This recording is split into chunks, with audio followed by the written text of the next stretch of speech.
জান্নাতে যাওয়ার জন্য খুবই গুরুত্বপূর্ণ 11টি ছোট আমল চলুন জেনে আসি। ১.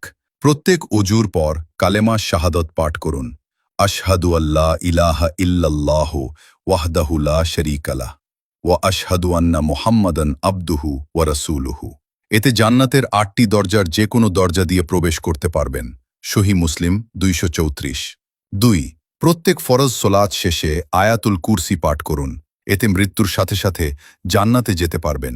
সহিহ নাসাই সিলসিলা সহিহা 972। ৩.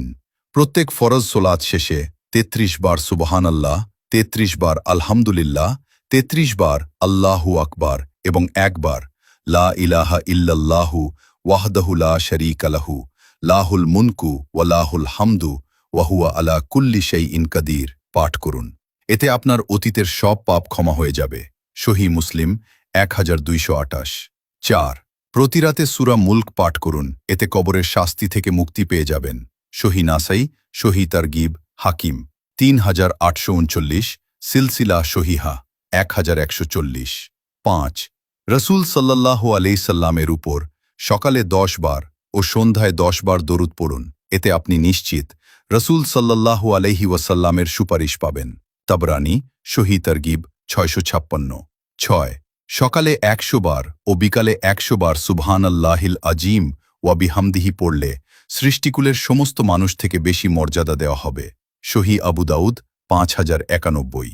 রসূল সাল্লাল্লাহু আলাইহি ওয়াসাল্লাম বলেন, যে ব্যক্তি সুবহানাল্লাহিল আজিম ওয়া বিহামদিহি পাঠ করে তার জন্য জান্নাতে একটি খেজুর গাছ রোপণ করা হয়। তিরমিজি 3494।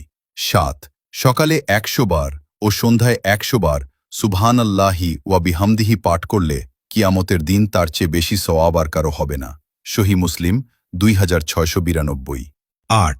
বাড়িতে সালাম দিয়ে প্রবেশ করুন। এতে আল্লাহ তাআলা নিজ জিম্মাদারি যে আপনাকে জান্নাতে প্রবেশ করাবেন। ইবনু হিব্বান 499। সহিহ তারগিব 316। ৯. জামাতে ইমামের প্রথম তাকবীরের সাথে 40 দিন সালাত আদায় করুন। এতে আপনি নিশ্চিত জাহান্নাম থেকে মুক্তি পেয়ে যাবেন। তিরমিজি সিলসিলাহ সহিহা 747। সহিহ তারগিব 808। ১০.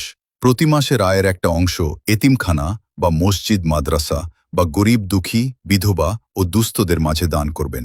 হোক সেটা অতি অল্প, এতে আপনি আল্লাহ তাআলার কাছে জিহাদকারীর সমতুল্য হবেন। সহিহ বুখারী 6007। ১১. মহিলারা 4টি কাজ করবেন। ১. 5 ওয়াক্ত সলাত। ২. রমজানের সিয়াম। ৩.